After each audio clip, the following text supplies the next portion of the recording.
Inilah para narasumber kita, ada Fatimah Rangkuti, Toba Tenun Tekstil Specialist.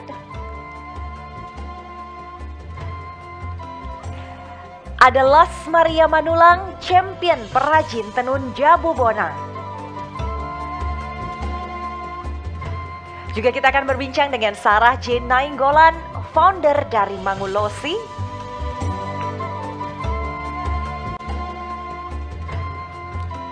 Serta Bagus Gali Hastosa, founder Manikan.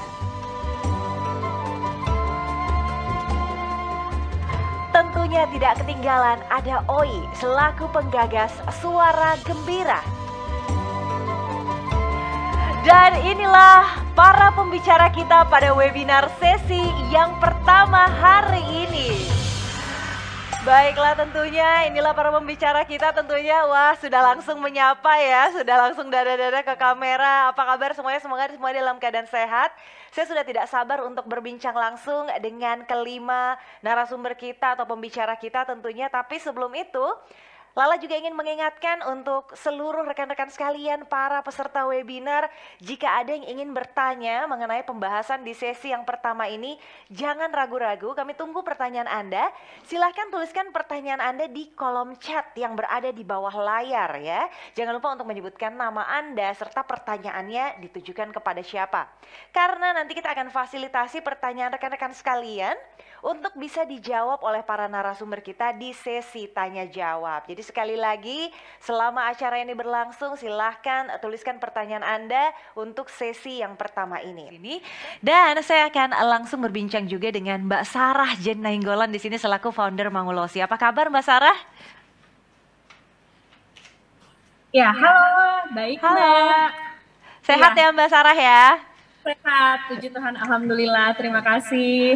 Wah, senang sekali rasanya. Mbak Sarah, ini aku mau tanya soal Mangulosi. Mbak Sarah ini kan adalah founder Mangulosi ya.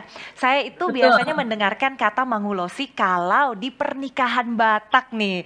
Nah, tapi di sini ternyata Mbak Sarah sudah menciptakan satu lagi bisnis yang tentunya bisa menjaga tradisi dan melestarikan kebudayaan. Mbak Sarah ceritain dong, gimana sih awal mulanya merintis bisnis sekaligus juga menjaga kebudayaan tercinta dari Mbak Sarah dan keluarga. Betul. Awalnya brand Mangulosi ini sebenarnya diambil dari kata-kata dari upacara paling inti dari sebuah pernikahan ya. Dimana kan ulos itu adalah lambang kasih, lambang dukungan, penerimaan, kasih sayang dan semua hal yang baik di adat kami, adat Batak gitu ya. Jadi dari Mangulosi itu sendiri artinya memakaikan ulos. Jadi makanya kenapa itu terinspirasi di mana saya ingin orang khususnya anak muda atau misalnya kalau saya tuh target marketnya tuh adalah anak muda yang sedang mempersiapkan pernikahan ya. Jadi banyak kan customernya tuh mau persiapan pre-wedding itu memakai kembali ulos gitu. Kayak tunjukkan tradisi atau misalnya akar dari budaya kita gitu dengan memakai kembali ulos gitu. Dimana ulos tersebut awalnya sih aku tuh mau cari tempat di mana aku bisa memakai kembali ulos sama pasanganku gitu ya untuk foto pre-wed.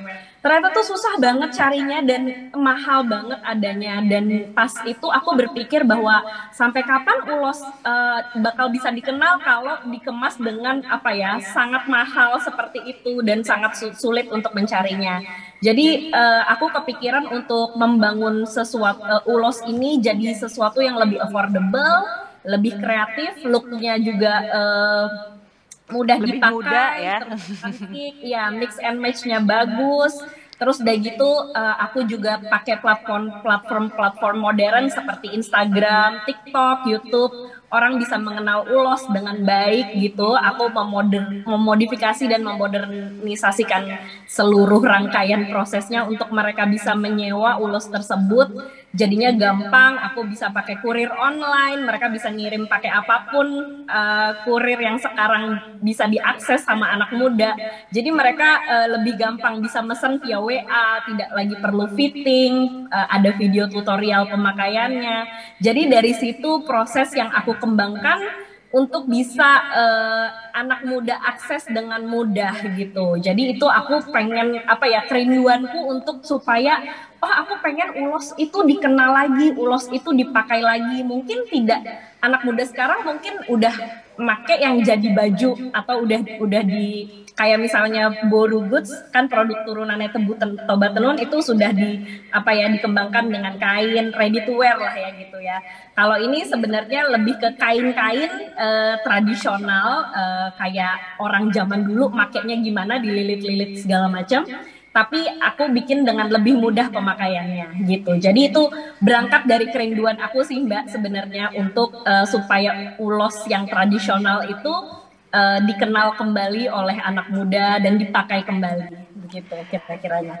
Wah, luar biasa. Jadi ini salah satu bukti sebenarnya bahwa kebudayaan dan warisan itu sudah diturunkan sebenarnya dan diteruskan, disesuaikan dengan cara yang sekarang gitu ya, supaya lebih mudah diterima oleh para anak muda. Wah, luar biasa sekali, menginspirasi sekali Mbak Sarah ya. Aku mau nanya, kalau dari proses kreatif yang ada di Mangulosi sendiri, apa sih sebenarnya yang dilakukan supaya bisa tetap memikat para muda-mudi atau para generasi muda?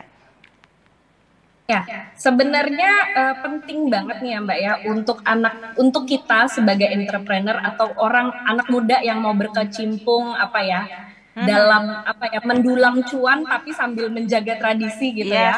Untuk tahu dulu core utama warisan budaya kita, yaitu dengan membacanya. Ada banyak sekali buku-buku tentang warisan budaya, terkhusus sastra Nusantara ya. Itu kita bisa banyak lihat banyak motif, banyak model baju, banyak fashion, yang mana sebenarnya bisa akan kita combine dengan baju-baju kita yang ada sekarang. Makanya saya sangat apa ya happy juga sih bisa ketemu sama Mas Oi gitu ya. Kayak banyak di Instagramnya tuh kayak misalnya cewek-cewek tuh pakai crop top yang sekarang atau misalnya kekinian sekarang jaket kulit apa segala macam tapi bawahannya kain atau tapi obinya kain atau shellnya kain, kalungnya kain. Itu tuh buat saya apa ya jadi sesuatu yang sebenarnya masih bisa kita gali ide kreatif dan apa ya potensi yang bisa di-create sama anak muda untuk apa ya mendatangkan cuan. Karena buat saya nggak mungkin anak muda sekarang tuh mau tahu sejarah dan budaya kalau buat apa gue harus baca buku dan segala macam kalau nggak ada gunanya buat gue. Mungkin itu salah satu yang bisa dijadiin ide kreatif untuk apa ya selain kita mengenalkan kembali budaya kita sendiri, tapi kita juga bisa kayak dimanikan mungkin jadinya bisa ada profit yang bisa kita dapat dari situ gitu. Kita bisa jadi founder sesuatu sambil kita apa ya punya tujuan sosial untuk apa ya menjaga atau melestarikan budaya. Jadi penting banget untuk baca buku sejarah sih karena dari situ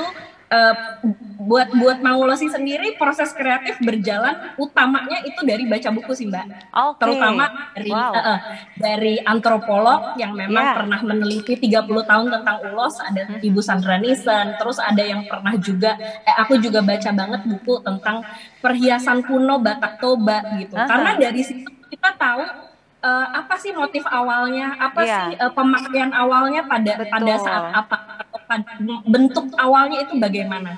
Dan dari situ kita bisa memodifikasi supaya kita bisa anak sekarang suka yang choker nih, dulu kalungnya panjang tapi yang mungkin bentuk aslinya kita bisa tetap pakai yang lama, tapi bentuknya kita buat anak-anak sekarang kayaknya mesti dipendekin kali ya biar nggak misalnya biar nggak kayak jadul banget gitu. Jadi dari situ kita bisa memodernisasikan bentuk-bentuk lama dan tapi kita bisa tetap ngenalin ini sebenarnya motif awalnya tuh dari abad 18 gitu ya. Gitu. Tapi bisa pakai di 2021 gitu. Jadi it's like we have time machine gitu ya, of our own gitu ya. Jadi kita punya, kalau saya di Mangulosi saya ngerasa saya punya mesin waktu yang bisa saya bawa baik dari abad 17 dan 18 lawasan, kain-kain lawasan, tapi bisa dikombin dengan apa yang ada di era sekarang. Jadi anak muda, saya bisa grab anak muda dan saya buat se-affordable mungkin. Karena mungkin saya tahu bahwa